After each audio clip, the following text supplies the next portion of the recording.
A noite estava fria e úmida quando aceitei aquela corrida. Olá, meu nome é Jonas Oliveira, tenho 45 anos e dirigi para aplicativos de transporte por mais de 8 anos em São Paulo. Confesso que eu já me deparei com muitas coisas pelas ruas, como bêbado, casais apaixonados, turistas perdidos e até mesmo executivos estressados, mas aquela noite seria diferente. Era uma noite de quinta-feira, por volta das 23 horas. O aplicativo apitou com a nova solicitação de corrida com um bairro próximo à Liberdade, bairro da Liberdade. E chegando ao local, me deparo com um homem que tinha por volta de uns 40 anos, vestia um terno azul, usava um chapéu preto, uma pasta preta na mão e muito educado. Esse moço entrou no meu carro. Eu confesso que nunca havia me deparado com uma pessoa tão educada. Chegava a ser teatral a forma que ele agia e conversava. Um homem super educado e aquele homem com a voz modulada e suave pediu: pode me levar até o centro empresarial na Avenida Paulista, por favor? O sotaque era indefinível. O homem parecia ser perfeito. E eu falei, claro, e seguimos viagem. Os primeiros minutos, houve aquele silêncio e ele observava a cidade com um olhar quase que científico. Um homem muito educado e ele nunca havia se deparado com um passageiro daquele jeito, com aquela postura. Um homem muito educado, porém muito misterioso. E foi daí que tudo começou. E ele me perguntou, você é de São Paulo? E eu, sim, de Tatuapé. E ele falou, você mora com seus pais? E o Jonas falou, sim, eu moro com meus pais. E ele disse, em um apartamento de 3 quartos. O seu pai já é aposentado, né? Sua mãe é costureira. E nessa hora o Jonas disse que gelou. Nessa hora ele disse que já estava sem sentir as pernas, de tanto medo. Aquele homem misterioso, vestido daquele jeito, daquela forma. E ali ele conta que foi respondendo as perguntas daquele senhor que parecia conhecer tanto da vida de Jonas. E chegou um momento que Jonas perguntou, como você sabe tantos detalhes da minha vida? Ele disse, tem mais um, você tem uma cicatriz no joelho, queda de uma bicicleta quando você tinha 12 anos. E nessa hora o Jonas quase perde a voz. E disse, sim, eu tenho. E aí o Jonas perguntou, o que você quer comigo? Por que tanta pergunta? Como você sabe tanto da minha vida? E ele disse, Jonas, eu quero fazer um convite, quero que você trabalhe para mim. E Jonas perguntou, mas trabalhar em quê? Ele disse, no início pode ser difícil para você, mas com o tempo você vai se acostumar, você vai amadurecer e você vai achar tudo normal, porque é normal. Então, se você aceitar o meu convite... E ali Jonas falou que não. Ele estava com muito medo e falou que não queria.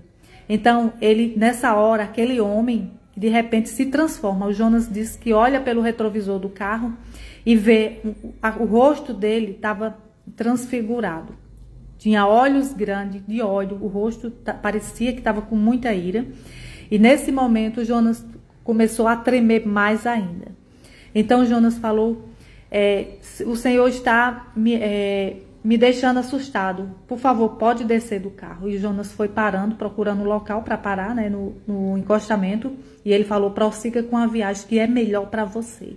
E nessa hora Jonas tremeu mais ainda. E prosseguindo com a viagem, Jonas fala que houve aquele momento de silêncio, né? E já estava próximo ao centro empresarial onde o Jonas ia deixar ele. E ali ele olhou para o relógio e disse, Jonas, falta 2 quarteirões. Ainda há tempo de você dizer sim para mim. Aceita trabalhar comigo, você não vai se arrepender. E tem mais, eu vou pagar a dívida de 5 mil reais que você tem e que você não está sabendo como pagar. Você não tem recursos para pagar. E você está perdendo o sono pensando nessa dívida. Nessa hora o Jonas ficou mais nervoso ainda. Como que ele sabe? Nessa hora o Jonas pensou que ele seria alguém, alguma pessoa, algum tipo, um detetive, né, que estivesse O Jonas disse que o sangue dele gelou a hora que ele falou na dívida de 5 mil que o Jonas tinha. E nessa hora o Jonas falou que ficou com muito medo, achou que ele seria um detetive, algo assim parecido. E aí ele se aproximou, né, do prédio, do edifício onde o Jonas ia deixá-lo, né, e ali ele desceu e disse, eu não vou desistir de você, até você dizer sim para mim, até você vir trabalhar comigo. Então o Jonas saiu dali e foi direto para casa. O Jonas disse que estava com muito medo. E quando o Jonas foi ver a notificação, né, pessoal, tá muito difícil de gravar hoje, porque os pedreiros estão fazendo tanto barulho. A hora que eles ligam o motorzinho, eu tenho que parar o vídeo. Pessoal, e aí o Jonas conta que chegou em casa muito nervoso, comentou com os pais dele, né? E ele conta que quando foi ver o perfil no aplicativo, né? O dele havia desaparecido. Todos os outros estavam, todas as outras corridas estavam, mas a daquele senhor havia desaparecido.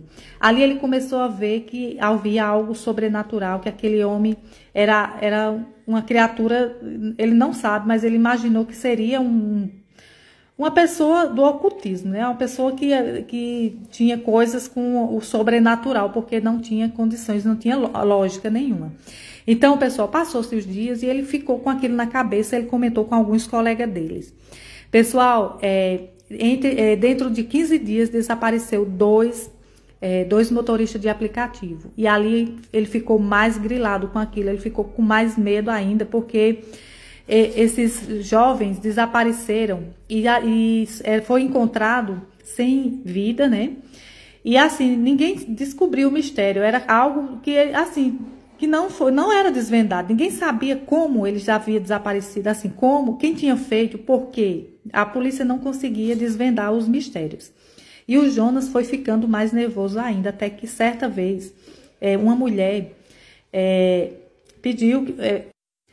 solicitou uma corrida e o local era bem distante. E ele foi até esse local para pegar essa mulher, né? Fazer essa corrida. Tá complicado, viu, de gravar hoje. Então, pessoal, ele foi chegando no local. Ele conta que a mulher não havia mulher, havia um senhor, um homem, né? Um jovem, né? Estava com a mochila nas costas. E aquele homem, ele já ficou com medo, né? Mas como ele, né, havia já feito, era uma viagem longa, né? E ele conta, pessoal, que seguiram, né, rumo ao local para onde esse rapaz ia, né? E ele conta que era uma avenida muito longa, assim, bem distante, né? E de repente esse cara começou a dizer que ele fosse mais rápido, que estavam perseguindo ele. E ele fosse mais rápido e ele foi começando a ter medo, né? E ali ele disse que o pesadelo volta novamente, porque já era outra coisa que estava assustando ele. E ele disse que aquele cara dizia, corre, vai mais rápido, porque estão me perseguindo, vão atirar no carro, vão matar nós. Então ele começou a ficar muito nervoso e pedia calma, né, para esse rapaz. E quando ele olha, pessoal, vinha 2 carros pretos perseguindo realmente o carro dele.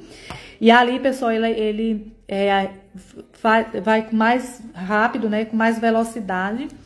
E ele disse que era muita pressão, esse cara pedindo que ele fosse muito rápido. Aí chegou um ponto, pessoal, que não dava mais, ele muito nervoso, ele acabou perdendo o controle do carro, pessoal, e ele capotou o carro. Infelizmente, ele capotou o carro. Ele conta que depois que capotou o carro, não lembra mais de nada. E ali, pessoal, o que acontece? Ele acorda, depois de 13 dias, ele ficou em coma, né?